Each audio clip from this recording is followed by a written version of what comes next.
Welcome to ఎస్టుడే news. ఈరోజు మన తెలంగాణ రాష్ట్రంలో ఒకవైపు చేనేత కార్మికుల ఆత్మహత్యలు, మరొక వైపు రైతుల ఆత్మహత్యలు జరుగుతున్నటువంటి పరిస్థితి ఉన్నది. నిజంగా ఆ రోజు తెలంగాణ రాష్ట్రం వస్తే మన తెలంగాణలో ఆత్మహత్యలు ఉండవు. అదేవిధంగా మన తెలంగాణ ఈ దేశంలో ఉన్నటువంటి మిగతా రాష్ట్రాల కంటే ఉన్నతంగా మన రాష్ట్రాన్ని అభివృద్ధి చేసుకోవచ్చు అని చెప్పేసి అనేక రకాలుగా ఆలోచించి ఆశించి కలలుగాని ఆ రోజు తెలంగాణ రాష్ట్రం కోసం దాదాపు 1500 మందికి పైగా ఆత్మ బలిదానం చేసుకొని వాళ్ళ తెలంగాణ రాష్ట్రాన్ని సాధించుకున్నటువంటి పరిస్థితి. అనేక మంది తెలంగాణ ప్రజలు ఉద్యమంలో పాల్గొని అటు రైల్ రోకో, రాస్తా రోకో, మిలియన్ మార్చ్, సకల జనుల సమ్మె, అదేవిధంగా సాగరహారం, ఇట్లా సంసద్ యాత్ర, ఇట్లా ఒకటారెండా, అదేవిధంగా తెలంగాణ జాతర, ధూమ్ధామ్ కార్యక్రమాలు, ఇట్లా అనేక కార్యక్రమాలు, అనేక పోరాట రూపాలతోని ఇవాళ తెలంగాణ రాష్ట్రాన్ని సాధించుకున్నటువంటి తెలంగాణ ప్రజలకు ఇప్పటికీ ఈ ఆత్మహత్యలు కానీ, అదేవిధంగా ఈ రాష్ట్రంలో అవినీతి కానీ, లంచగొండితనం కానీ, మహిళల మీద మానభంగాలు కానీ, అత్యాచారాలు కానీ, హత్యలు కానీ, ఇట్లా ఏ ఒక్కటి కూడా ఆగినటువంటి పరిస్థితి కనబడతలేదు అని అంటే దీనికి ప్రధాన కారణం ఈ రాజకీయ వ్యవస్థలో ఉన్నటువంటి లోపాలే అని చెప్పేసి అనేక మంది మేధావులు మాట్లాడుతున్నారు. నిజంగా మరి గతంలో కూడా మనం చూసాం, తెలంగాణ రాష్ట్రం రాకముందు ఉమ్మడి ఆంధ్రప్రదేశ్ ప్రభుత్వ హయాంలో కూడా అనేక సమస్యలు తెలంగాణ ప్రాంత వాసులు ఎదుర్కొన్నారు. అదేవిధంగా ఆంధ్రప్రదేశ్ ప్రాంత వాసులు కూడా ఎదుర్కొన్నటువంటి పరిస్థితి.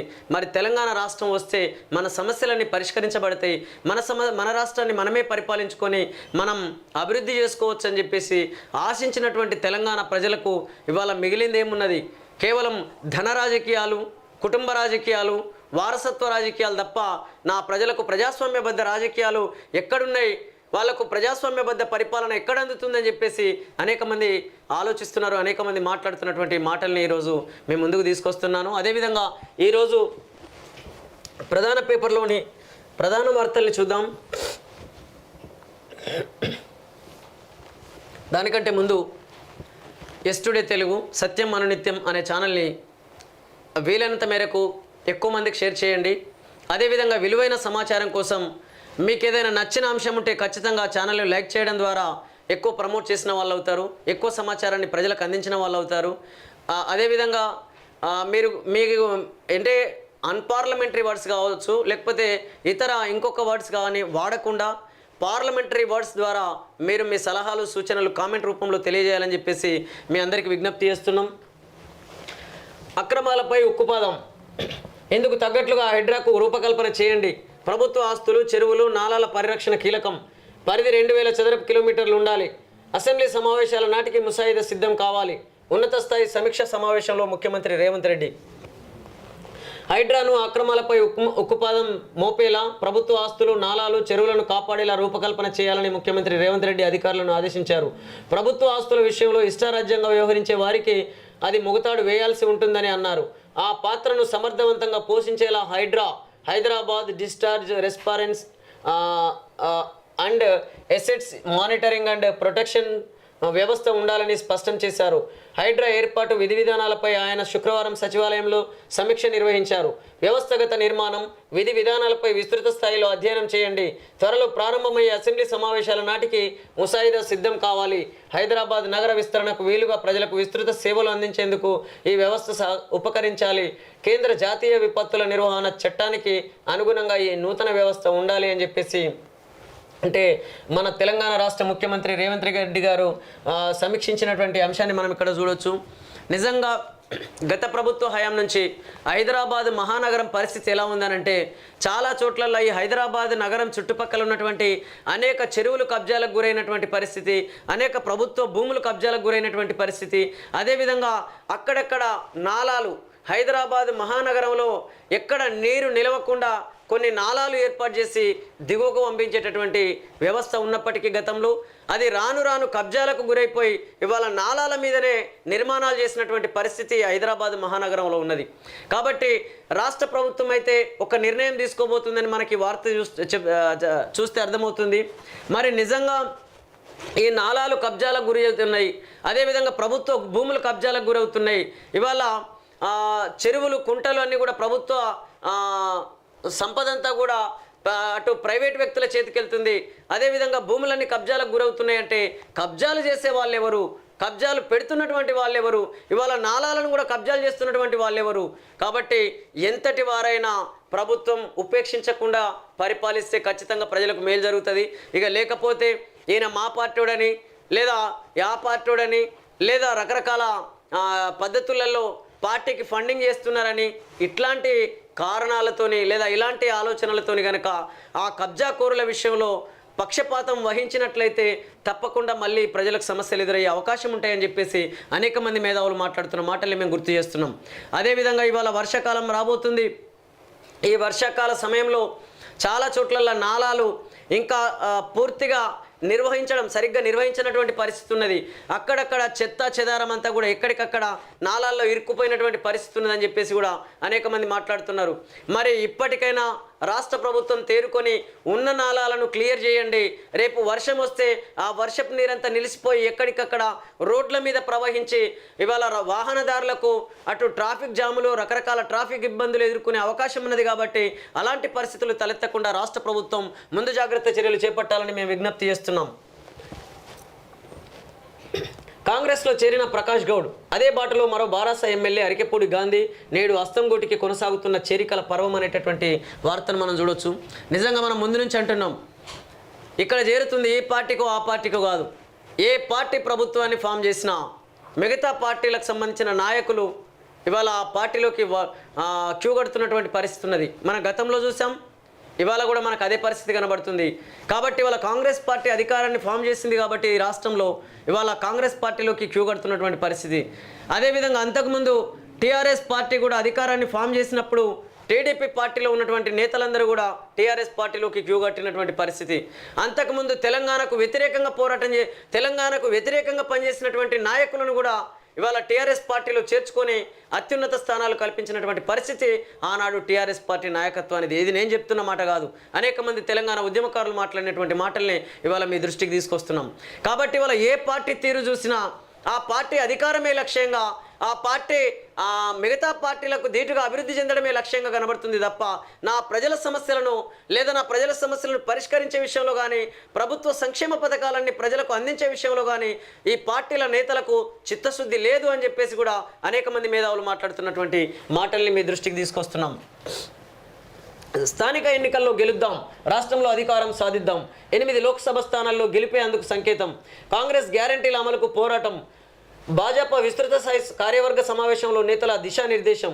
భారత మాదిరిగా ఫిరాయింపులను ప్రోత్సహిస్తున్న కాంగ్రెస్. కిషన్ రెడ్డి మాట్లాడినటువంటి వ్యాఖ్యలు.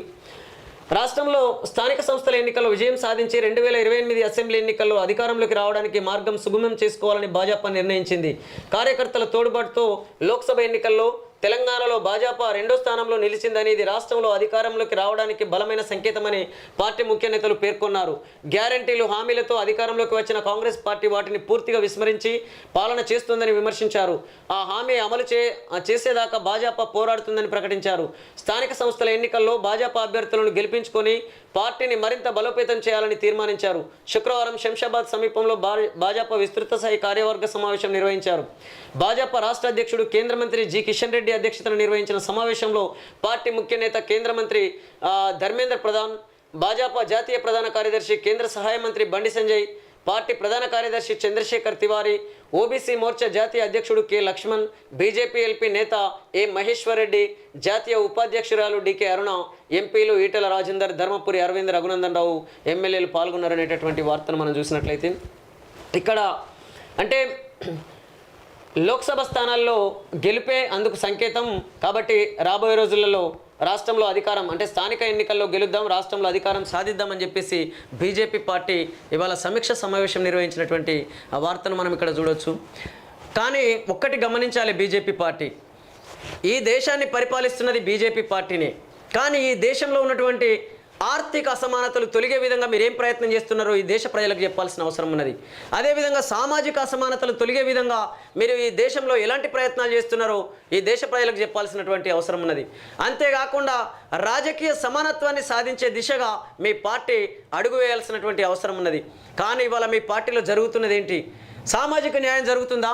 మీ పార్టీ పదవులన్నీ తీసుకొచ్చి పక్కన పెడదాం, ఇవాళ ఒక్కసారి అవన్నీ ప్రజల ముందుకు తీసుకురండి. ఏ ఏ రాష్ట్రాలలో ఏ సామాజిక వర్గాలకు ఎన్ని పదవులు ఇచ్చిర్రు. అదేవిధంగా మన తెలంగాణ రాష్ట్రంలో కూడా మొన్న జరిగినటువంటి ఎంపీ ఎలక్షన్లలో కానీ, అదేవిధంగా గతంలో జరిగిన అసెంబ్లీ ఎన్నికల్లో కానీ మీరు ఎన్ని టికెట్లు సామాజిక వర్గాల వారిగా ఎవరెవరికి ఎంతెంత శాతం కేటాయించారో అవన్నీ కూడా ఇటు రాష్ట్ర ప్రజలకు మరియు అటు దేశ ప్రజలకు తెలియజేయాల్సినటువంటి అవసరం ఉన్నది. ఇక్కడ జరుగుతున్నది ఏంది అనంటే ఏ పార్టీ అయినా సరే అధికారంలోకి రావడమే లక్ష్యంగా పనిచేస్తున్నది. కానీ ఇక్కడ ఆర్థిక సమన్యాయం జరగాలి, ఈ దేశంలో ఇవాళ సామాజిక సమన్యాయం జరగాలి, దానికి ప్రధాన కారణమైనటువంటి రాజకీయ సమన్యాయం జరగాల్సినటువంటి అవసరం ఉన్నది అనేటటువంటి ఆలోచనే కరువైతున్నటువంటి పరిస్థితి ఇవాళ అన్ని పార్టీలలో కనబడుతుంది. ఏదో నూటికో కోటికో ఎక్కడో ఒక పార్టీ అది ఆలోచిస్తూ చిన్న చిన్న పార్టీలకి ఇట్లా ఆ దిశగా ప్రయత్నం చేస్తే మనం చెప్పలేం. కానీ దాదాపు ప్రధాన పార్టీల పరిస్థితి అంతా కూడా ఆ పార్టీల గెలుపే లక్ష్యంగా, ఆ పార్టీ మిగతా పార్టీల కంటే ఎదుగుదలకు ప్రధానంగా వాళ్ళు చేస్తున్నటువంటి సమీక్షా సమావేశాలు కానీ లేదా వాళ్ళు రూపొందిస్తున్నటువంటి ప్రణాళికలన్నీ కూడా ఆ దిశగానే ఉన్నాయి తప్ప ఇవాళ భారత రాజ్యాంగం మొదటి పేజీలో రాసుకున్నాం కదా, ఈ దేశానికి స్వాతంత్రం వచ్చి 75 సంవత్సరాలు గడిచిపోతున్నా ఇప్పటికీ సామాజిక సమన్యాయం జరగడం లేదు, ఆర్థిక సమన్యాయం జరగడం లేదు. అదేవిధంగా వీటన్నిటికీ ప్రధాన కారణమైనటువంటి రాజకీయ సమన్యాయం జరగనటువంటి పరిస్థితి ఉన్నది. ఇవాళ చూడండి తెలంగాణ రాష్ట్రంలో ఏ ఏ సామాజిక వర్గాలకు సంబంధించిన వాళ్ళు ఎంతమంది ఎమ్మెల్యేలు ఉన్నారు, అసెంబ్లీలో ఎంతమంది మంత్రులు ఉన్నారు, మరి ఎవరు కంటిన్యూగా ఈ రాష్ట్రంలో ముఖ్యమంత్రి పదవిని అధిరోహిస్తున్నారో మనం ఇక్కడ ఒకసారి గమనించవచ్చు. కాబట్టి మరి ఇక్కడ బీసీలకు అన్యాయం జరుగుతుంది, ఎస్టీలకు అన్యాయం జరుగుతుంది, ఎస్సీలకు అన్యాయం జరుగుతుంది, అదేవిధంగా ఓసీల్లో ఉన్నటువంటి పేద ప్రజలకు అన్యాయం జరుగుతున్నటువంటి పరిస్థితి ఉన్నది. మరి దేశానికి స్వాతంత్రం తెచ్చుకున్న దేనికోసం? కాబట్టి ఇలాంటి పరిస్థితుల మీద మీరు అధ్యయనం చేసి మీరు కేంద్రాన్ని అంటే కేంద్రంలో అధికారంలో ఉన్నటువంటి బీజేపీ పార్టీ కాబట్టి ప్రధానమైనటువంటి బాధ్యత మీపైనే ఉంది. కాబట్టి మీకు అనేక మంది మేధావులు గుర్తు చేస్తున్నారు, ఆ విషయాన్ని మేము కూడా మీకు గుర్తు చేస్తున్నామని చెప్పేసి మేము చెప్పదలుచుకున్నాం. గుత్తేదారులందరిది ఒకే లెక్క. మేడిగడ్డ ఇసుక టెండర్లలో అందరూ L1లే 25% తక్కువకే బీడ్లు దాఖలు చేసిన కాంట్రాక్టర్లు. టన్ను లోడింగ్ అంచనా ఖర్చు 97 కానీ 72.76 చాలన్నారు. బూతుల నుంచి బారాసా ఏజెంట్లు వెళ్ళిపోయారు, భాజపాకు అనుకూలంగా ఓట్లేయించారు. కురియన్ కమిటీ ఎమ్మెల్యేలు నేతల వివరణ. ముగిసిన అభిప్రాయ సేకరణ 21న ఏఐసిసికి నివేదిక సమర్పణ అనేటటువంటి వార్తను మనం చూడవచ్చు.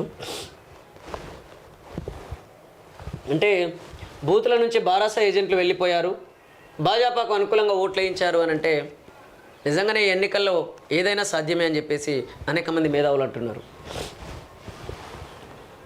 నైని బొగ్గు గనుల తవ్వకానికి సహకరిస్తాం. ఉప ముఖ్యమంత్రి భట్టికి ఒడిశా సీఎం మోహన్ చరణ్ మాజీ హామీ. ఒడిశా రాష్ట్రం అంగుల్ జిల్లా పరిధిలోని నైని ప్రాంతంలో సింగరేణి బొగ్గుల తవ్వకానికి పూర్తిగా సహకరిస్తామని ఆ రాష్ట్ర సీఎం మోహన్ చరణ్ మాఘీ తెలంగాణ ఉప ముఖ్యమంత్రి భట్టి విక్రమార్కకు హామీ ఇచ్చారు. భట్టి శుక్రవారం భువనేశ్వర్ వెళ్లి గనులకు అవసరమైన అటవీ ప్రైవేటు భూములను సింగరేణికి బదలాయిస్తే బొగ్గు తవ్వకాలను ప్రారంభిస్తుందని ఆయనకు విజ్ఞప్తి చేశారు. దానికి మాజీ వెంటనే స్పందించారు. 2017లోనే సింగరేణికి కేంద్రం నైని గనులను కేటాయించింది. వాటికి భూముల బదలాయింపు, విపత్తు, రహదారుల నిర్మాణ సమస్యలను వెనువెంటనే పరిష్కరించాలని ఆ రాష్ట్ర ఉన్నతాధికారులకు ఒడిశా సీఎం ఆదేశాలు జారీ చేశారని డిప్యూటీ సీఎం తెలిపారు.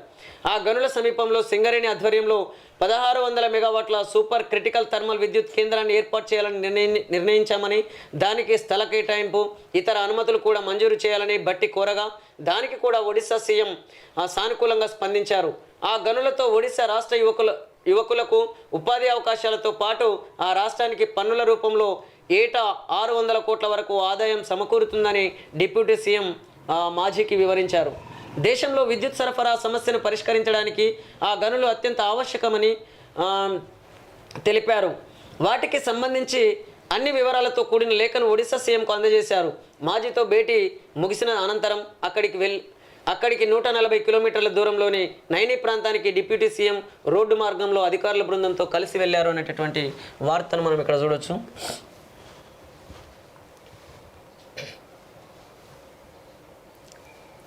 ఇకపై ఏటా జూన్ 25న రాజ్యాంగ హత్య దినం. ఎమర్జెన్సీపై కేంద్రం గెజిట్ నోటిఫికేషన్. పెద్ద నోట్ల రద్దు ప్రకటించిన నవంబర్ 8న జీవనోపాధి హత్యా దినం. కాంగ్రెస్ ఎదురుదాడి అనే వార్తను మనం ఇక్కడ చూడొచ్చు. దేశంలో అత్యవసర పరిస్థితిని విధించిన జూన్ 25ను ఇకపై ఏటా రాజ్యాంగ హత్యా దినంగా సంవిధాన్ హత్యా దివాస్గా జరుపుకోవాలని కేంద్ర ప్రభుత్వం కీలక నిర్ణయం తీసుకుంది. ఈ మేరకు గెజిట్ నోటిఫికేషన్ విడుదల చేసినట్లు కేంద్ర హోంశాఖ మంత్రి అమిత్ షా శుక్రవారం ఎక్స్ ద్వారా వెల్లడించారు. కేంద్రం నిర్ణయాన్ని కపట ప్రచార ఎత్తుగడగా కాంగ్రెస్ పార్టీ విమర్శించింది. 2016లో మోడీ పెద్ద నోట్లను రద్దు ప్రకటించిన నవంబర్ 8వ తేదీన ఇకపై ఏటా జీవనోపాధి హత్యా దినం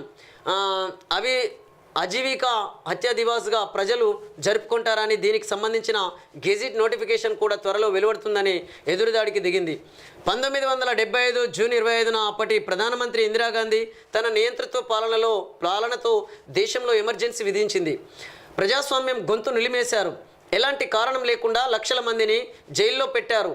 మీడియా గలాన్ని అనగదొక్కారు. ఆ చీకటి రోజులకు నిరసనగా ఇక నుంచి ఏటా జూన్ 25ను సంవిధాన్ హత్యా దివాస్గా నిర్వహించాలని నిర్ణయించాం. ఎమర్జెన్సీలో ప్రజలు అనుభవించిన వేదనను, దాన్ని ఎదిరించి నిలబడిన యోధులను ఆ రోజున గుర్తు చేసుకుందాం అని అమిత్ షా ఎక్స్లో రాసుకొచ్చారు. ఈ ప్రకటన వెలువడిన వెంటనే ప్రధాని మోదీ కూడా స్పందించారు. నాటి ప్రభుత్వం రాజ్యాంగాన్ని అనగదొక్కి ఎలాంటి పాలన సాగించిందో ఈ సంవిధాన్ హత్యా దివాస్ మనకు గుర్తు చేస్తుంది అని చెప్పేసి నరేంద్ర మోడీ గారు మరియు అమిత్ షా గారు చేసినటువంటి వాక్యాలు, అదేవిధంగా కాంగ్రెస్ చేసినటువంటి ఎదురుదాడికి సంబంధించినటువంటి వార్తను మనం ఇక్కడ చూడవచ్చు. అంటే ఇక్కడ ఇకపై ఏటా జూన్ 25న రాజ్యాంగ హత్యా దినంగా, అంటే నాటి ఇందిరాగాంధీ నాయకత్వాన లేదా ఆ రోజు ప్రధానమంత్రిగా ఉన్నటువంటి ఇందిరాగాంధీ గారి అధ్యక్షతన అంటే ఆధ్వర్యంలో ఆ రోజు మనకు ఎమర్జెన్సీ విధించినటువంటి పరిస్థితి మన దేశ ప్రజలందరికీ తెలుసు. కాబట్టి ఆ ఎమర్జెన్సీ సమయంలో ప్రజలు ఎదుర్కొన్నటువంటి అనేక సమస్యలు ఉన్నాయి. అదేవిధంగా ఎమర్జెన్సీని ఎదిరించినటువంటి అనేక మంది యోధులు ఉన్నారు. కాబట్టి వాళ్ళకి సంబంధించినటువంటి అంతా కూడా ఆ రోజు మనం జరుపుకుందాం, ఆ రోజు రాజ్యాంగ హత్యా దినంగా జరుపుకుందామని చెప్పేసి కేంద్ర ప్రభుత్వం తీసుకున్నటువంటి నిర్ణయం ఒకవైపు అయితే, అదేవిధంగా కాంగ్రెస్ పార్టీ కూడా ఎదురుదాడి చేసినటువంటి వార్తను మనం ఇక్కడ చూడొచ్చు. 2016లో మోదీ పెద్ద నోట్ల రద్దును ప్రకటించి నవంబర్ 8వ తేదీన ఇక ఏటా జీవనోపాధి హత్యా దినం అంటే అజీవికా హత్యా దివాస్గా ప్రజలు జరుపుకుంటారని, దీనికి సంబంధించిన గెజిట్ నోటిఫికేషన్ కూడా త్వరలో వెలువడుతుందని చెప్పేసి ఎదురుదాడికి దిగినటువంటి కాంగ్రెస్ పార్టీ వార్తను మనం ఇక్కడ చూడొచ్చు. అంటే నిజంగానే మరి ఎమర్జెన్సీ విధించి ఎన్ని సంవత్సరాలు అవుతుంది? ఇప్పటి వరకు మరి కాంగ్రెస్ పార్టీ కూడా కాంగ్రెస్ పార్టీ ప్రభుత్వాన్ని ఫామ్ చేసింది, అదేవిధంగా బీజేపీ పార్టీ కూడా ప్రభుత్వాన్ని ఫామ్ చేసింది. మరి ఇంతవరకు ఈ విషయంలో ఎలాంటి నిర్ణయాలు తీసుకోకపోవడానికి గల కారణం ఏంటి? మరి అదేవిధంగా మీరు కూడా ఇవాళ పెద్ద నోట్లను రద్దు చేసినటువంటి పరిస్థితి ఉన్నది. ఈ రాష్ట్రంలో అవినీతి సొమ్మునంతా బయటకు తీసుకొస్తామని చెప్పేసి ఆ రోజు వాగ్దానం చేశారు. జన్ధన్ ఖాతాలు ఓపెన్ చేయండి, అందులో ఖాతాల్లో డబ్బులు వేస్తామని చెప్పేసి ప్రజలకు వాగ్దానం చేసినటువంటి పరిస్థితి ఉన్నదని నేనంటున్న మాటలు కాదు, నా వ్యక్తిగత మాటలు కాదు. నేను మాట్లాడే ప్రతి మాట కూడా ప్రజల నుంచి వస్తున్నటువంటి మాటలే ఇవాళ మీ దృష్టికి తీసుకొస్తున్నాను. కాబట్టి ఆ రోజు పెద్ద నోట్లను రద్దు చేయడం అనేది జరిగింది. అదేవిధంగా నల్లధనాన్ని బయటకు తీసుకొస్తామని అన్నారు. కానీ చాలామంది మేధావులైనటువంటి వాళ్ళు అసలు మన దేశంలో ఈ ఎన్నికల వ్యవస్థ ఉన్నంత వరకు నల్లధనం అనేది బయటకు వచ్చే అవకాశం ఉన్నదా లేదా అని చెప్పేసి అనేక సభలు, సమావేశాలు, అదేవిధంగా రౌండ్ టేబుల్ సమావేశాలు నిర్వహించినటువంటి పరిస్థితి గతంలో జరిగింది. మరి ఆ రోజు మాట్లాడిన మాటల్ని వల్ల మీకు ఒక విషయాన్ని గుర్తు చేయదలుచుకున్నాను. మన దేశంలో ఈ ఎన్నికల వ్యవస్థ ఉన్నంత కాలం నల్లధనం అనేది నయా పైసా కూడా బయటకు వచ్చే అవకాశమే లేదని చెప్పేసి అనేక మంది మేధావులు అభిప్రాయాన్ని వెలిబుచ్చినటువంటి పరిస్థితి. దీనికి కారణం వాళ్ళు ఒక 3 క్వశ్చన్లను మన ముందుకు తీసుకొచ్చారు. ఒకటి, నల్లధనం అనేది ఎక్కడున్నది? నల్లధనం అనేది స్విట్జర్లాండ్లో ఉన్నటువంటి స్విస్ బ్యాంక్లో ఉన్నది. మరి నల్లధనం ఎవరిది? మనల్ని పరిపాలిస్తున్నటువంటి పాలకులది, వాళ్ళ బంధువులది, వాళ్ళ మిత్రులది. అంటే నేనంటున్న మాట కాదు, ఇది ఆ రోజు జరిగిన సమావేశంలో మాట్లాడినటువంటి మాటల్ని ఇవాళ మీ దృష్టికి తీసుకొస్తున్నాం. చాలామంది అభిప్రాయాన్ని వ్యక్తం చేశారు. మరి నల్లధనం అనేది అందరిది అని కాదు, అందులో కూడా మనల్ని పరిపాలిస్తున్న నాయకులలో, నేతలలో చాలామంది నిజాయితీగా, నిస్వార్థంగా పాలకులుగా ఉన్నటువంటి ఎంతోమంది నాయకులు ఉన్నారు. కానీ మెజార్టీగా ఈ నల్లధనం అంతా ఎవరిది అని అంటే మనల్ని పరిపాలిస్తున్నటువంటి పాలకులది, లేదా వాళ్ళ బంధువులది, వాళ్ళ మిత్రులది. మరి నల్లధనాన్ని ఎవరు తీసుకురావాలి? ఆ పాలకులే తీసుకురావాలి. మరి వాళ్ళ నల్లధనాన్ని వాళ్ళు ఎట్లా బయట పెట్టగలుగుతారు? వాళ్ళు ఎట్లా బయటకు తీసుకురాగలుగుతారు? ఒకవేళ కనుక బయటకు తీసుకురావాలనే ఆలోచన కనుక చేసినట్లయితే ఎవరైనా ప్రధానమంత్రి స్థానంలో ఉన్న వాళ్ళు ఆ ప్రధానమంత్రి పదవైనా పోయే అవకాశం ఉన్నది. కానీ నల్లధనం మాత్రం నయా పైసా కూడా బయటకు వచ్చే అవకాశమే లేదు అని చెప్పేసి అనేక మంది మేధావులు తమ అభిప్రాయాలు వెలుబుచ్చారు. ఎందుకు అనంటే ఈ ప్రధానమంత్రి పదవి అనేది ఆ పార్లమెంట్ మెంబర్స్ మీదనే ఆధారపడి ఉన్నది కదా. మరి వాళ్ళు ఇక్కడ అవిశ్వాస తీర్మానం పెట్టి మరో ప్రధానమంత్రిని ఎన్నుకునే అవకాశం ఉన్నది. కాబట్టి నల్లధనం అనేది రావాలి, మొత్తం బయటకు రావాలి అని అంటే నల్లధనానికి సంబంధించినటువంటి వాళ్ళు ఇవాళ పార్లమెంట్లో ఉండడానికి వీల్లేదు. ప్రజాస్వామ్యబద్ధంగా ఎన్నికల్లో గెలుపొంది పరిపాలించే ఆ వ్యవస్థలో ఉండడానికి వీల్లేనట్లయితే ఖచ్చితంగా నల్లధనం అనేది బయటకు వచ్చే అవకాశం ఉన్నదని చెప్పేసి అనేక మంది మేధావులు తమ అభిప్రాయాన్ని వ్యక్తపరిచినటువంటి విషయాలను ఈరోజు మీతో షేర్ చేసుకుంటున్నాను. కాబట్టి ఇక్కడ వీళ్ళు ఒక పార్టీ ఇంకో పార్టీని ఇంకో పార్టీ విమర్శించుకోవడమే సరిపోతుంది. కానీ నిజంగా నల్లధనం అనేది ఎట్లా బయటకు తీసుకురాగలుగుతాం, ఏ విధంగా అయితే ఈ నల్లధనం బయటకు వస్తుంది, ఈ కరప్షన్ మనీ అంతా బయటకు వచ్చినట్లయితే నిజంగా మన దేశాన్ని ప్రపంచ దేశాలకి ఒక ఆదర్శవంతమైన దేశంగా తీర్చిదిద్దుకునే అవకాశం ఉన్నదని చెప్పేసి అనేక మంది మేధావులు మాట్లాడుతున్న మాటల్ని మీ దృష్టికి తీసుకొస్తున్నాను. అక్టోబర్ నాటికి కాళేశ్వరంలో నీటి నిల్వ, ఇందుకు అనుగుణంగా పనులు, బ్యారేజీల పునరుద్ధరణ చర్యలపై సమీక్షలో నిర్ణయం. కాళేశ్వరంలో మేడిగడ్డ, అన్నారం, సుందిళ్ల బ్యారేజీల్లో అక్టోబర్ లేదా నవంబర్ నాటికి పునరుద్ధరణ పనులను పూర్తి చేసి నీటి నిల్వ చేసేలా చర్యలు తీసుకోవాలని నీటిపారుదల శాఖ నిర్ణయించింది. ఈ క్రమంలో national dam safety authority NDSA నుంచి పూర్తి స్థాయి కార్యాచరణ ప్రణాళికను తీసుకునేందుకు వారం రోజుల్లో ఢిల్లీకి వెళ్లాలని ఆ శాఖ అధికారులు నిర్ణయించారు. ఈ బ్యారేజీల రక్షణ చర్యలు, పునరుద్ధరణ పనులపై శుక్రవారం హైదరాబాద్లోని జలసౌదాలో O&M ENC నాగేంద్రరావు నేతృత్వంలో సమీక్ష జరిగింది. ఈ సమావేశంలో పలు అంశాలపై చర్చించారు. అందిన వివరాల మేరకు ఇప్పటికే NDSA అందజేసిన మధ్యంతర నివేదిక, పరిశోధనలకు సంబంధించినటువంటి పురోగతిపై చర్చించారు. బ్యారేజీల వద్ద పరీక్షలు నిర్వహిస్తుండగా ఇబ్బందులు వస్తున్నాయని ఇంజనీర్లు తెలిపారు. పరీక్షల సందర్భంగా నిర్మాణంలోని ఐరన్ మెటల్కు నష్టం వాటిల్లుతున్నట్లు వివరించారు. ఇప్పటి వరకు పూర్తయిన పరీక్షలకు సంబంధించిన నివేదికను సిద్ధం చేయాలని నిర్ణయించారు. Central soil and material research station, central water and power research station నిపుణులు క్షేత్రస్థాయిలో పర్యటించి పలు సలహాలు, సూచనలు అందజేశారని, నివేదికల రూపకల్పనలో వాటిని పరిగణనలోకి తీసుకోవాలని నిర్ణయించారు. కాళేశ్వరం న్యాయ విచారణ కమిషన్ కూడా బ్యారేజీల్లో లోపాలను, పునరుద్ధరణకు సంబంధించి NDSA నుంచి పూర్తి నివేదిక తెప్పించాలని ఇటీవల రాష్ట్ర ప్రభుత్వానికి సూచించింది. NDSA కమిటీ చైర్మన్ చంద్రశేఖర్ అయ్యార్కు ఈ విషయాన్ని వివరించింది. నివేదికను వీలైనంత త్వరగా తీసుకోవాలని నీటిపారుదల శాఖ అధికారులు నిర్ణయించారు అనే వార్తను మనం ఇక్కడ చూడొచ్చు.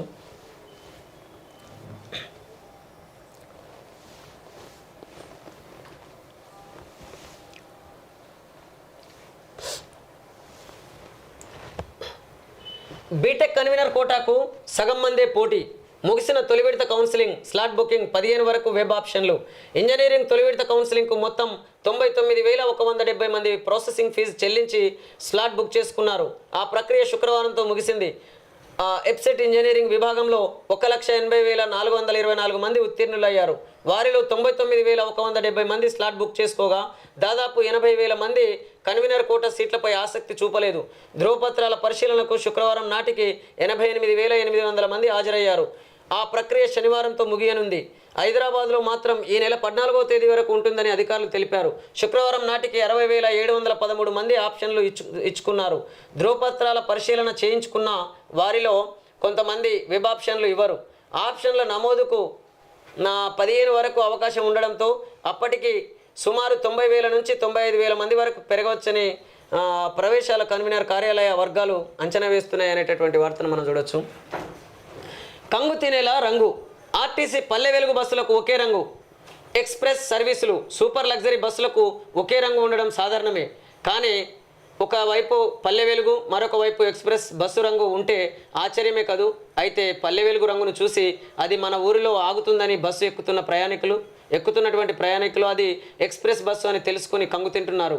కొత్తగూడెం ఆర్టీసీ డిపో పరిధిలో బస్సు ఇలాగే తిరుగుతుంది. బస్సుకు 2 వైపుల పల్లె వెలుగు రంగు ఉంటే ముందు భాగంలో ఎక్స్ప్రెస్ రంగు ఉంది. బస్సుల కొరతతో ఒకే బస్సుకు 2 రకాల సర్వీసుల రంగు వేయించామని కొత్తగూడెం డిపో మేనేజర్ వెంకటేశ్వరరావు తెలిపారు అనేటటువంటి ఈ వార్తను చూసినట్లయితే ఇక మన ఆర్టీసీ తెలంగాణ రాష్ట్రం వచ్చి దాదాపు 10 సంవత్సరాలుగా వస్తున్న ఇక మన ఆర్టీసీ బస్సు పరిస్థితి ఎట్లుందో, మన ఆర్టీసీ డిపార్ట్మెంట్ పరిస్థితి ఎలా ఉందో మనం ఇక్కడ చూడొచ్చు.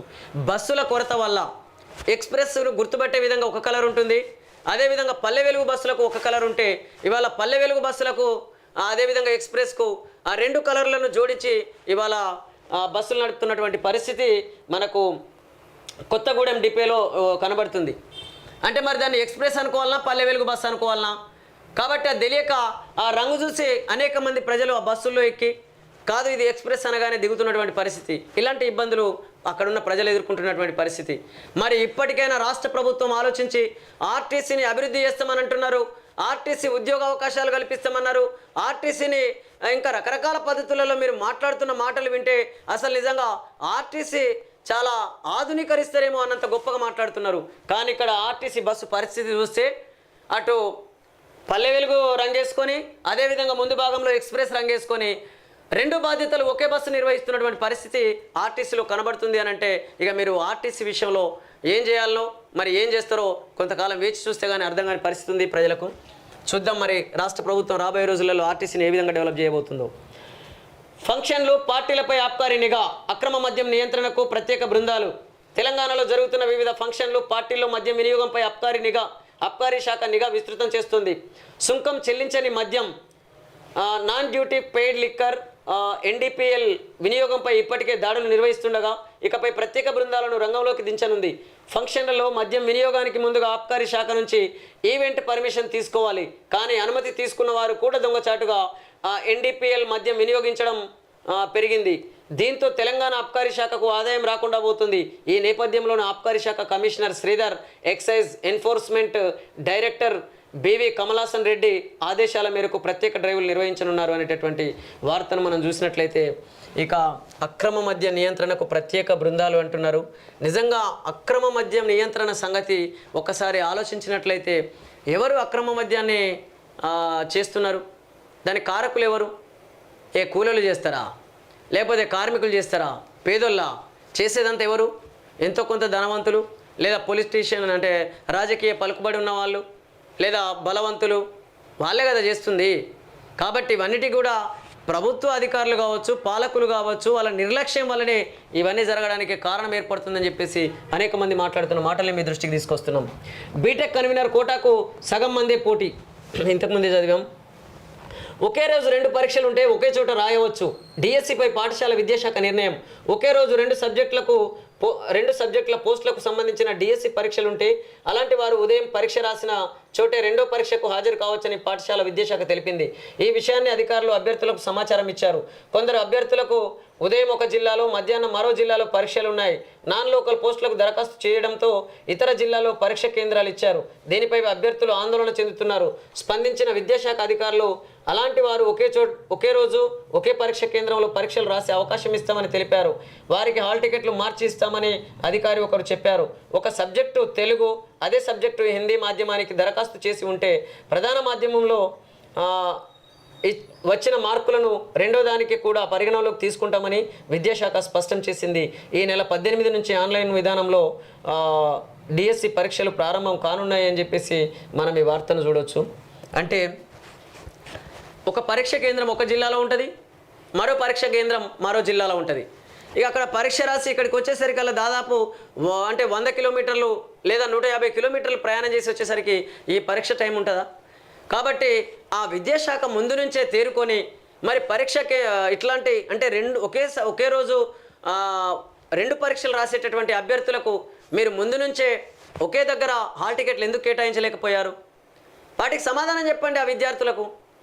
కాబట్టి ఇప్పటికైనా విద్యాశాఖ కానీ రాష్ట్ర ప్రభుత్వం కానీ తేరుకొని ఇలాంటి అనేక సమస్యలు తలెత్తుతున్నాయి. ఈ సమస్యలను సత్వరమే పరిష్కరిస్తూ ఇలాంటి సమస్యలు మరొకసారి తలెత్తకుండా చూడాలని చెప్పేసి రాష్ట్ర ప్రభుత్వానికి మరియు శాఖకు విజ్ఞప్తి చేస్తున్నాం. దిశ ప్రధాన పేపర్లోని ప్రధాన వార్తలు చూద్దాం.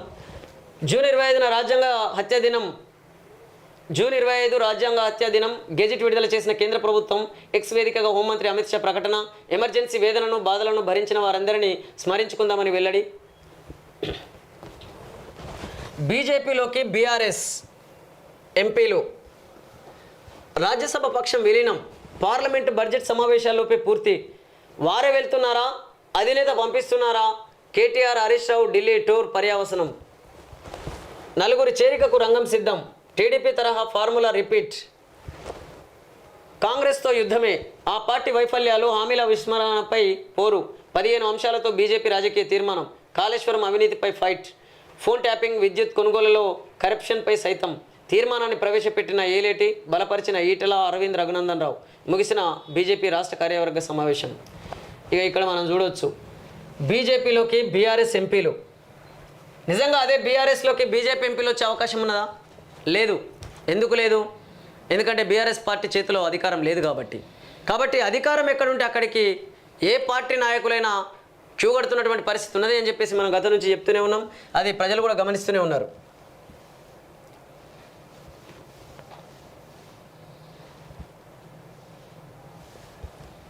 ఇక ఇక్కడ కాంగ్రెస్తో యుద్ధమే అని చెప్పేసి ఇక్కడ ఒక వార్తను చూడొచ్చు. బీజేపీ నేతలు సమీక్షించిన సమావేశంలో మాట్లాడినటువంటి మాటల్లో భాగంగా ఈ హెడ్లైన్ చూడొచ్చు మనం. కాంగ్రెస్తో యుద్ధమే. మీరు కాంగ్రెస్తో యుద్ధం చేస్తారా?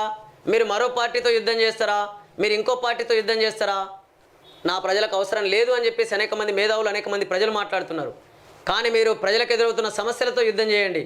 ప్రజలకు ఎదురవుతున్నటువంటి ఆర్థికపరమైన సమస్యలతో యుద్ధం చేయండి. సామాజికపరమైన సమస్యలతో యుద్ధం చేయండి. అదేవిధంగా నా ప్రజలు ఎదుర్కొంటున్నటువంటి అనేక సమస్యలు ఉన్నాయి. ఆ సమస్యలతో యుద్ధం చేసి ఆ సమస్యలను పరిష్కరించే దిశగా మీరు మీ పార్టీ నాయకులు ఆలోచించి ఆ దిశగా ప్రయత్నం చేయాలని చెప్పేసి అనేక మంది ప్రజలు మీకు విజ్ఞప్తి చేస్తున్నారు. బీఆర్ఎస్ నుంచి మరో ఎమ్మెల్యే అవుట్. రేవంత్ సమక్షంలో కాంగ్రెస్లో చేరిన ప్రకాష్ గౌడ్, నేడు చేరనున్న అరికెపూడి గాంధీ, 1-2 రోజుల్లో మరో 5. సీఎం రివ్యూలు, ఆఫీసర్లలో గుబులు. లోక్సభ ఎన్నికల తర్వాత రేవంత్ వరుస సమీక్షలు. ఇప్పటికే ఒక దఫా కలెక్టర్లతో సమావేశం. 16న కలెక్టర్లతో పాటు సిపి, ఎస్పీలతో కాన్ఫరెన్స్. కార్యదర్శులతోనూ ఇటీవలే సీరియస్ చర్చలు. అలసత్వం వద్దంటూ సీఎం సీరియస్ వార్నింగ్. మంత్రి ప్రోగ్రెసివ్ రిపోర్టు కోరడంతో అధికారుల్లో టెన్షన్ అనేటటువంటి వార్తను మనం చూడొచ్చు. నిజంగానే పాలకులు ఎవరైనా సరే ప్రభుత్వ అధికారులను పనిచేయించాల్సినటువంటి బాధ్యత ఉన్నది. ఏ ప్రభుత్వ అధికారి నిర్లక్ష్యం చేసినా కానీ ఖచ్చితంగా చట్టపరమైన చర్యలు తీసుకోవాల్సినటువంటి అవసరం ఉన్నది. లేకపోతే ప్రజలకు అందాల్సినటువంటి సంక్షేమ పథకాలు కావచ్చు, లేదా ప్రజలకు అందించాల్సినటువంటి ప్రజాపాలన కావచ్చు, అది పూర్తి స్థాయిలో ప్రజలకు అందే అవకాశమే లేదు. అందుకనే పాలకులు ఎప్పుడైతే పర్ఫెక్ట్గా ప్రభుత్వ అధికారులతో పనిచేయించగలుగుతారో అప్పుడు ఖచ్చితంగా ప్రజలకు అందాల్సిన సంక్షేమ పథకాలు కావచ్చు, ప్రజలకు అందాల్సినటువంటి అభివృద్ధికరమైనటువంటి ప్రజాపాలన కావచ్చు, అది ప్రజలకు అందే అవకాశం ఉంటుంది.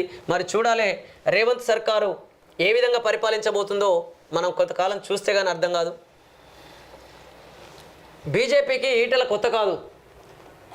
రాహుల్ దమ్ముంటే ఓయూలో తిరుగు. ఉద్యమాలను అణచివేస్తున్న కాంగ్రెస్ కేంద్ర మంత్రి బండి సంజయ్. బీజేపీకి ఈటల కొత్త కాదు. సామాన్య కార్యకర్తే సీఎం అయ్యే ఛాన్స్. పార్టీని నెంబర్ 1 చేసేందుకు 1500 రోజుల ప్రణాళిక. దక్షిణ భారతంలో బీజేపీ బలపడుతున్నది. 15 రాష్ట్రాల్లో కాంగ్రెస్ ఖాతా తెరవలేదు. కేంద్ర మంత్రి ధర్మేంద్ర ప్రధాన్ అనేటటువంటి వార్తను మనం చూడొచ్చు.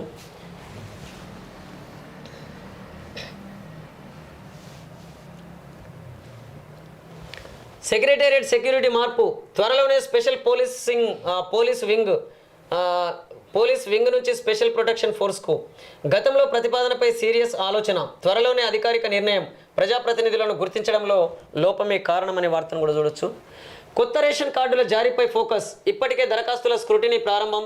అర్హుల గుర్తింపు కోసం కసరత్తు. ఈ నెలాఖరు నుంచి మంజూరు చేసే ఛాన్స్. రాష్ట్రంలో కొత్త రేషన్ కార్డుల జారీపై ప్రభుత్వం ఫోకస్ పెట్టింది. ఇప్పటికే క్షేత్రస్థాయిలో అధికారులు దరఖాస్తులను స్క్రూటినీ చేయడం ప్రారంభించారు.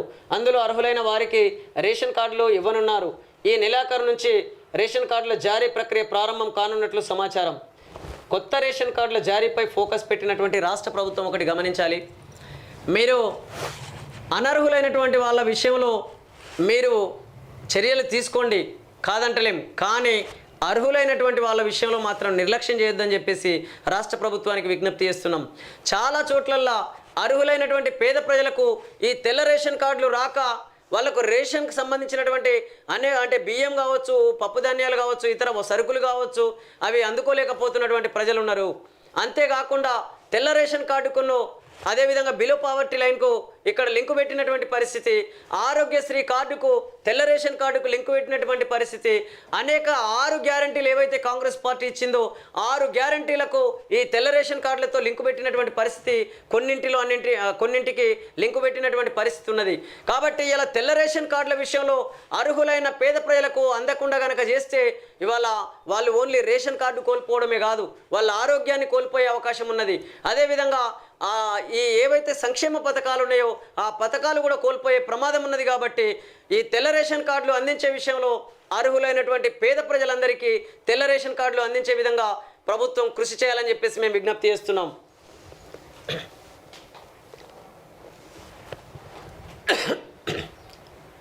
తెలంగాణ సీఈఓగా సుదర్శన్ రెడ్డి బాధ్యతలు స్వీకరించిన ఆఫీసర్, ఆ పోస్టు నుంచి వికాస్ రాజ్ రిలీవ్, సిసి ఎల్ఏగా నియమిస్తారని టాక్. హైదరాబాదులో T square New York Times square తరహాలో ఐకానిక్ ల్యాండ్ మార్కును చేర్చాలని రేవంత్ సర్కార్ ప్లాన్. బిడ్లను ఆహ్వానించినటువంటి ఐఐసిఎల్ అనేటటువంటి వార్తను కూడా చూడొచ్చు. అటు బెయిల్ ఇటు కస్టడీ. ఈడీ కేసులో కేజ్రీవాల్కు మధ్యంతర బెయిల్ ఇచ్చిన సుప్రీం. సిబిఐ కేసులో జ్యుడిషియల్ కస్టడీ 25 వరకు పొడిగించిన రౌస్ ఎవెన్యూ కోర్టు. తిహార్ జైల్లోనే ఢిల్లీ సీఎం. కవితకు మళ్ళీ నిరాశే. డిఫాల్ట్ బెయిల్ పిటిషన్పై విచారణ 22కు వాయిదా. రౌస్ ఎవెన్యూ కోర్టు స్పష్టీకరణ. నైని బొగ్గు బ్లాక్లకు లైన్ క్లియర్. సింగరేణికి దక్కిన బ్లాకుల్లో మైనింగ్ యాక్టివిటీస్కు అనుమతి అనే వార్తను మనం ఇంతకుముందు పేపర్లో కూడా చదివాం. 2060 నాటికి దేశ జనాభా 170 కోట్లు, ఆ తర్వాత తగ్గుదల దాదాపు 12% క్షీణిత. 2100 వరకు అగ్రస్థానంలో భారత్. 2080 నాటికి 1000 కోట్లకు ప్రపంచ జనాభా ఐక్యరాజ్య సమితి నివేదిక అనేటటువంటి వార్తను మనం చూడవచ్చు. నిజంగా జనాభా పెరుగుదల అయితే అటు ప్రపంచవ్యాప్తంగా కానీ ఇటు మన దేశవ్యాప్తంగా కానీ రోజు రోజుకు పెరుగుతున్నటువంటి పరిస్థితి ఉన్నది. దానికి అనుగుణంగా మన కేంద్ర రాష్ట్ర ప్రభుత్వాలు మన దేశంలో ఆ జనాభాకు తగిన విధంగా మౌలిక వసతుల కల్పన అనేది కూడా అభివృద్ధి చేయాల్సినటువంటి అవసరం ఉన్నది. కానీ కేంద్ర రాష్ట్ర ప్రభుత్వాలు వాటిలో కొంత నిర్లక్ష్యం వహిస్తున్నటువంటి పరిస్థితి ఉన్నది అని చెప్పేసి కూడా అనేక మంది మేధావులు మాట్లాడుతున్నారు. అందులో భాగంగానే ఇవాళ చాలామందికి ఉండడానికి ఇల్లు లేని పరిస్థితి ఉంది. చాలామందికి కనీస జీవన ప్రమాణాలు కానీ జీవన వసతులు కరువవుతున్నటువంటి పరిస్థితి ఉన్నది. కాబట్టి ఇవన్నిటిని కూడా దృష్టిలో పెట్టుకొని కేంద్ర రాష్ట్ర ప్రభుత్వాలు పెరుగుతున్న జనాభాకు అనుగుణంగా రోడ్లను విస్తరించాల్సిన అవసరం ఉన్నది. రైల్వేను విస్తరించాల్సినటువంటి అంటే రవాణా శాఖను విస్తరించాల్సినటువంటి అవసరం ఉన్నది. రక్షణ వ్యవస్థను విస్తరించాల్సినటువంటి అవసరం ఉన్నది. అదేవిధంగా విద్యారంగాన్ని, వైద్య రంగాన్ని, ప్రభుత్వ రంగ అన్నింటినీ కూడా విస్తరించాల్సినటువంటి అవసరం ఎంతైనా ఉన్నదని చెప్పేసి అనేక మంది మేధావులు మాట్లాడుతున్న మాటల్ని మీ దృష్టికి తీసుకొస్తున్నాం. 63 మంది గల్లంతు. నేపాల్లో ఘోర ప్రమాదం. నదిలోకి దూసుకెళ్లిన 2 బస్సులు. కొండ చర్యలు విరిగిపడడంతో ఘటన అనే వార్తను మనం చూడొచ్చు. వర్షాకాలం వచ్చింది అనంటే కొంచెం ప్రయాణంలో మాత్రం దానికి అనుగుణంగా జాగ్రత్తలు తీసుకోవాల్సినటువంటి అవసరం ఎంతైనా ఉన్నదని చెప్పేసి ఈ వార్తను బట్టి చూస్తే అర్థమవుతుంది. కాబట్టి ప్రజలారా, మీరు ప్రయాణం చేసే సమయంలో వర్షాకాల సందర్భంగా మీరు ఎక్కడికి ప్రయాణం చేస్తున్నారు, ఆడ రూట్లు ఎట్లున్నాయి, ఆడ ప్రయాణ సందర్భంగా ఏమైనా ప్రమాదాలు జరిగే అవకాశం ఉన్నదా, ఇవన్నిటిని దృష్టిలో పెట్టుకొని మీరు ప్రయాణానికి మీ మార్గాన్ని సుగమం చేసుకోవాలని చెప్పేసి ప్రజలందరికీ విజ్ఞప్తి చేస్తున్నాం. అదేవిధంగా నమస్తే తెలంగాణ ప్రధాన పేపర్లోని ప్రధాన వార్తల్ని చూద్దాం. నేతన్న ఆత్మహత్య. ఉపాధి లేక అప్పుల భారం మోయలేక ఉరేసుకున్న మగ్గం కార్మికుడు శంకరయ్య. ఉపాధి కరువై అప్పులు భారమై ఓ చేనేత కార్మికుడు ఉరివేసుకున్నాడు. ఈ ఘటన నల్లగొండ జిల్లా కట్టంగూరు మండలం కేంద్రంలోని శుక్రవారం చోటు చేసుకున్నది. కట్టంగూరు మండలం ఈదులూరు గ్రామానికి చెందిన ఏలె శంకరయ్య మొదట నల్లగొండ జిల్లాలో చేనేత కార్మికుడిగా పనిచేస్తూ 3 ఏళ్ల క్రితం బతుకుదెరువు కోసం కట్టంగూరు చేరుకున్నాడు. ఇందిరమ్మ కాలనీలో ఇల్లు కట్టుకొని అప్పు చేసి సొంతగా పవర్లూమ్స్ సాంచాలు ఏర్పాటు చేసుకున్నాడు. భార్య నరసమ్మతో కలిసి మగ్గం నేస్తూ జీవనం సాగిస్తున్నాడు. మొత్తం మీద చేనేత కార్మికుడి ఆత్మహత్యని మనం ఇక్కడ కళ్ళతో చూస్తున్నాం. నిజంగా గతంలో తెలంగాణ రాష్ట్రం రాకముందు చేనేత కార్మికుల ఆత్మహత్యలు అనేటి చాలా ఎక్కువగా ఉండేటి. కొంత తెలంగాణ వచ్చిన తర్వాత కొంత తగ్గినప్పటికీ ఇంకా కూడా తెలంగాణలో చేనేత కార్మికుల ఆత్మహత్యలు కొనసాగుతున్నాయి అనంటే దీనికి ప్రధానంగా ఈ ప్రభుత్వాల నిర్లక్ష్యమే కనబడుతుంది తప్ప మరొకటి కాదు అని చెప్పేసి అనేక మంది తెలంగాణ ఉద్యమకారులు, తెలంగాణ మేధావులు మాట్లాడుతున్నారు. ఇవాళ రైతన్నల బలవన్మరణం. ఒకవైపు వర్షాభావ పరిస్థితి, మరోవైపు అప్పుల భారం. 2 అన్నదాతల ఆత్మహత్య. వర్షాభావ పరిస్థితులకు తోడు అప్పుల భారం పెరగడంతో మనస్తాపం చెంది 2 రైతులు ఆత్మహత్య చేసుకున్నారు. ఈ ఘటనలు నల్లగొండ జిల్లా జనగామ జిల్లాలో చోటు చేసుకున్నాయి. వివరాలు ఇలా. నల్లగొండ జిల్లా చందంపేట మండలం తేల్దేవర్పల్లి గ్రామానికి చెందిన సభావత్ రమేష్ తనకున్న ఎకరంతో పాటు మరో 5 ఎకరాలు కౌలు తీసుకొని వ్యవసాయం చేస్తూ జీవనం సాగిస్తున్నాడు. ఇటీవల వర్షాభావ పరిస్థితులతో పత్తి నాటి మొత్తం మీద ఆ పత్తి మొలకెత్తకపోవడం కావచ్చు, లేదా చేసిన అప్పులు ఆ భారం అయిపోయి ఆ అప్పుల భారం ఎలా తీర్చగలుగుతానని చెప్పేసి ఆవేదన చెంది ఇవాళ ఆత్మహత్య చేసుకున్నటువంటి పరిస్థితి ఆ రైతులది. ఈ ఒకవైపు చేనేత కార్మికుడు, మరొక వైపు రైతులు ఇలా ఆత్మహత్యలు చేసుకుంటే ఇక మరి మనం తెలంగాణ తెచ్చుకున్న దేనికోసం? ఈ తెలంగాణ రాష్ట్రంలో తెలంగాణ తీసుకొచ్చినటువంటి అంటే సందర్భంగా నాయకత్వం వహించినటువంటి ఆ పార్టీ నేతలు పరిపాలించినా కూడా ఈ తెలంగాణ రాష్ట్రం పెద్దగా అభివృద్ధి చెందిందైతే కనబడలే. ఒకవేళ నిజంగానే అభివృద్ధి చెందినట్లయితే మరి వాళ్ళ ఈ ఆత్మహత్యలు అనేటివి ఉండకూడదు. అదేవిధంగా ఇలా కాంగ్రెస్ పార్టీ అధ్యక్షతన కాంగ్రెస్ పార్టీ ఆధ్వర్యంలో ఏర్పడినటువంటి రాష్ట్ర ప్రభుత్వం కూడా ఇలాంటి ఆత్మహత్యల విషయంలో ఆలోచించి ఏ ఒక్కరు కూడా ఈ తెలంగాణ రాష్ట్రంలో ఆత్మహత్యలు చేసుకున్నటువంటి విధంగా ఈ కాంగ్రెస్ పార్టీ అధ్యక్షతన ఏర్పడినటువంటి కాంగ్రెస్ పార్టీ ఆధ్వర్యంలో ఏర్పడినటువంటి ఈ రాష్ట్ర ప్రభుత్వం పరిపాలించాలని చెప్పేసి రాష్ట్ర ప్రభుత్వానికి విజ్ఞప్తి చేస్తున్నాం. ఇప్పటికైనా చనిపోయినటువంటి ఈ కుటుంబాలను పూర్తి స్థాయిలో ఆదుకోవాలి. వాళ్ళ కుటుంబాల పరిస్థితి ఎలా ఉంది, ఎంతమంది వాళ్ళ కుటుంబ సభ్యులు ఉన్నారు, ఇవన్నిటిని గమనించి ఆ చనిపోయినటువంటి మరణించిన ఆ కుటుంబ సభ్యులు అంటే మరణించినటువంటి వాళ్ళను మీరు దృష్టిలో పెట్టుకొని ఏ ఒక్కరు కూడా ఆత్మహత్య చేసుకోకుండా ఒకవైపు చూడాల్సిన బాధ్యత మీ పైన ఉన్నది. అదేవిధంగా ఆ కుటుంబాలను కూడా ఆదుకోవాల్సినటువంటి బాధ్యత ఈ రాష్ట్ర ప్రభుత్వం మీద ఉన్నది. ఆ దిశగా మీరైతే ఆలోచించి ఆ కుటుంబాలను ఆదుకోవాలని చెప్పేసి మేము విజ్ఞప్తి చేస్తున్నాం. మైనర్పై పోలీసుల కాల్పులు. నాంపల్లి రైల్వే స్టేషన్ వద్ద అర్ధరాత్రి డెకాయిట్ ఆపరేషన్. బాలుడి తొడపై బుల్లెట్ గాయం, మరొకరు అరెస్ట్ అనేటటువంటి వార్తను మనం చూడవచ్చు. రాజ్యాంగ హత్య దినంగా జూన్ 25 ఎమర్జెన్సీ గుర్తుగా ఏటా నిర్వహణ. కేంద్ర ప్రభుత్వం గెజిట్ నోటిఫికేషన్ అనే వార్తను మనం ఇంతకుముందు పేపర్లో కూడా చదివాం. డిఎస్సి పరేషాన్. తప్పుల తడకగా హాల్ టికెట్లు తలపట్టుకుంటున్న అభ్యర్థులు. ఒక పరీక్ష నిజామాబాద్లో, మరొకటి మేడ్చల్లో. ఒకే అభ్యర్థికి ఒకే చోట ఒకే రోజు వేర్వేరు జిల్లాలో పరీక్షలు. 2 పరీక్ష కేంద్రాల మధ్య 150 కిలోమీటర్ల దూరం. గందరగోళంగా నిర్వహణ, అభ్యర్థుల్లో ఆందోళన. డిఎస్సి అభ్యర్థుల డిమాండ్లను అసలే పట్టించుకొని రాష్ట్ర ప్రభుత్వం దీనిలోనే తన వైఫల్యాన్ని బయటపెట్టుకున్నది. ఆన్లైన్ పరీక్ష నిర్వహణకు ముందుకొచ్చిన సర్కారు పరీక్ష నిర్వహణలో ఒక సమగ్ర విధానాన్ని రూపొందించలేకపోయింది. హాల్ టికెట్లలో తప్పులు దొరలడం, ఒకే అభ్యర్థికి ఒకే రోజు దూరంగా వేర్వేరు కేంద్రాలను కేటాయించడంపై అభ్యర్థుల నుంచి తీవ్ర వ్యతిరేకత వ్యక్తమవుతున్నది. మొదట్లోనే ఇలాంటి తప్పులు జరిగితే ఆన్లైన్ పరీక్షల్లో ఉద్యోగాల భర్తీ విషయంలో ఎలాంటి తప్పులు దొరుకుతాయోనని వారు ఆందోళన చెందుతున్నారు అని చెప్పేసి మనం ఇక్కడ వార్తను చూడొచ్చు, ఈ ఫోటోను కూడా చూడొచ్చు. మరి నిజమే కదా, హాల్ టికెట్ల విషయంలోనే తప్పులు దొరికితే మరి అలా అభ్యర్థులు పరీక్షలు రాసినప్పుడు కానీ లేదా ప్రభుత్వ ఉద్యోగాల విషయంలో కానీ ఇంకెలాంటి తప్పులు జరుగుతాయని చెప్పేసి భయాందోళనకు గురవుతున్నటువంటి పరిస్థితి అయితే ఇక్కడ కనబడుతుంది. కాబట్టి అలాంటి పరిస్థితులు లేకుండా రాష్ట్ర ప్రభుత్వం చర్యలు చేపట్టాల్సినటువంటి అవసరం ఎంతైనా ఉన్నదని చెప్పేసి గుర్తు చేస్తున్నాం. భూములు ఇవ్వం, మెడికల్ కాలేజీ కోసం మమ్మల్ని రోడ్డున పడేస్తారా? అభివృద్ధి ముసుగులో అన్నదాతల కడుపు కొట్టొద్దు. కొడంగల్ రైతుల తిరుగుబాటు, కడా ముట్టడి.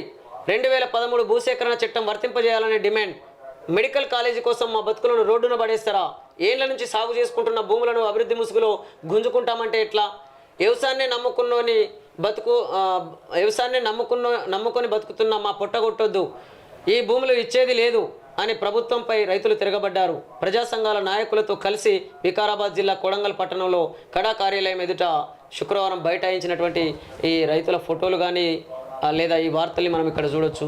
కాబట్టి నిజంగా రాష్ట్ర రైతుల దగ్గర మీరు ఏ అభివృద్ధి కోసం భూములు తీసుకోవాలనుకున్నా కూడా మీరు వాళ్ళు సంతోషంగా ఇచ్చే విధంగా మీ యొక్క ప్రణాళికలు ఉండాలి.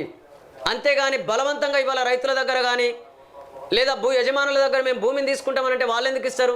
వాళ్ళు దాన్ని నమ్ముకుని బతుకుతున్నటువంటి వాళ్ళు కదా. కాబట్టి మీరు అంతకు రెట్టింపుగా మీరు వాళ్ళకు అభివృద్ధి చూపించండి, లేదా భూమికి బదులు భూములన్నా చూపించండి. వాళ్ళు ఏ విధంగా బతకగలుగుతారో ఆ బతుకు తెరువు చూపించండి. అప్పుడు వాళ్ళే సంతోషంగా మీకు భూములు ఇచ్చే అవకాశం ఉంటుంది ప్రభుత్వానికి. కానీ ఆ దిశగా మీరు ఆలోచించకుండా మేము రైతాంగం దగ్గర భూములు తీసుకుంటాం బలవంతంగా అయినా సరే, లేదా పోలీస్ ప్రొటెక్షన్ పెట్టైనా సరే మేము ఆ భూముల్ని ఖాళీ చేయిస్తామనంటే ఖచ్చితంగా తిరుగుబాటు అనేది తప్పదు. కానీ రాబోయే రోజుల్లో ఇదే కంటిన్యూ అవుతే ఈ ప్రభుత్వం కూడా కూలిపోయే అవకాశం ఉన్నదని చెప్పేసి కూడా అనేక మంది ప్రజలు మాట్లాడుతున్న మాటల్ని మీ దృష్టికి తీసుకొస్తున్నాం. బ్రాహ్మణ సంక్షేమం అగమ్య గోచరం. బ్రాహ్మణ పరిషత్తు ఉన్నట్టా లేనట్టా? కేసీఆర్ హయాంలో ఏటా 100 కోట్లు. ఆ పథకాలను ఇప్పుడు నిలిపివేశారు. పేద కుటుంబాల్లో చీకట్లు నింపొద్దు. ముఖ్యమంత్రి వెంటనే స్పందించాలి. రేవంత్కు హరీష్ రావు బహిరంగ లేఖ. రాష్ట్రంలో కాంగ్రెస్ సర్కారు అధికారంలోకి రాగానే బ్రాహ్మణ సంక్షేమ సంఘాన్ని పూర్తిగా విస్మరించిందని మాజీ మంత్రి హరీష్ రావు విమర్శించారు. కేసీఆర్ సర్కార్ బ్రాహ్మణ పరిషత్తు ద్వారా అమలు చేసిన కార్యక్రమాలు దానికి ఆదర్శంగా నిలిచాయని, వాటిని కొనసాగించాలని డిమాండ్ చేశారు. ఈ మేరకు శుక్రవారం సీఎం రేవంత్ రెడ్డికి బహిరంగ లేఖ రాశారు. ప్రభుత్వం బ్రాహ్మణ సంక్షేమాన్ని పూర్తిగా విస్మరించడంతో సంక్షేమ పరిషత్తు ద్వారా అమలు చేసే పథకాలు నిలిచిపోయాయని తెలిపారు. ఈ విషయంలో సీఎం స్పందించాలని డిమాండ్ చేశారు అని మొత్తం మీద హరీష్ రావు గారు మాట్లాడినటువంటి మాటలు మనం చూడవచ్చు. నిజంగానే అది బ్రాహ్మణ కమ్యూనిటీ కానీ, లేదా ఎస్సీ కమ్యూనిటీ కానీ, ఎస్టీ కమ్యూనిటీ కానీ, లేదా బీసీ సామాజిక వర్గాలు కానీ, లేదా ఇక్కడ ఏ కమ్యూనిటీలైనా సరే, ఏ సామాజిక వర్గాల ప్రజలైనా సరే, ఏ ఒక్క పేదవాడు కూడా ఆర్థికంగా ఇబ్బంది పడకుండా తన జీవన విధానాన్ని కొనసాగించే విధంగా రాష్ట్ర ప్రభుత్వం చర్యలు తీసుకోవాల్సినటువంటి అవసరం ఎంతైనా ఉన్నది.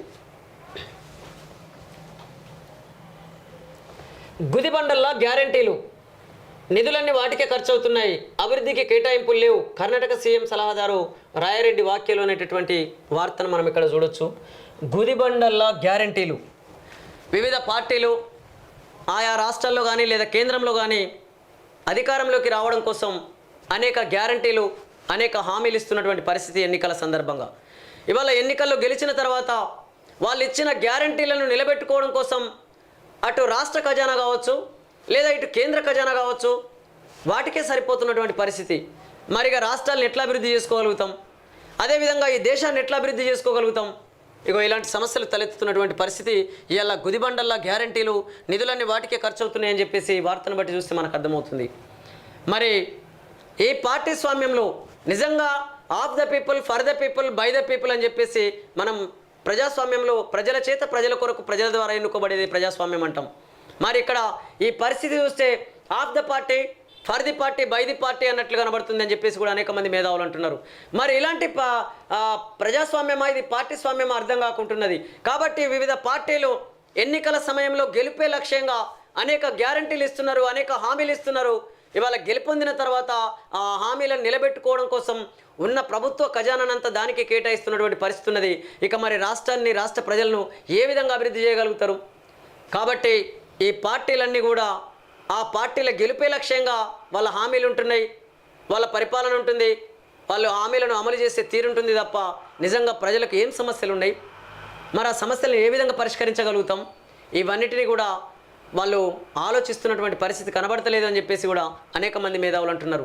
కాబట్టి ఇప్పటికైనా ఈ ఎన్నికల వ్యవస్థలో మార్పులు తీసుకొచ్చుకొని ఇలాంటి పరిస్థితులు ఎదురవనటువంటి ఒక రాజకీయ వ్యవస్థను రూపొందించుకొని మన రాష్ట్రాల్ని కానీ, మన దేశాన్ని కానీ పరిపాలించుకున్నట్లయితే ఈ సమస్యలన్నీ పరిష్కరించబడే అవకాశం ఉన్నదని చెప్పేసి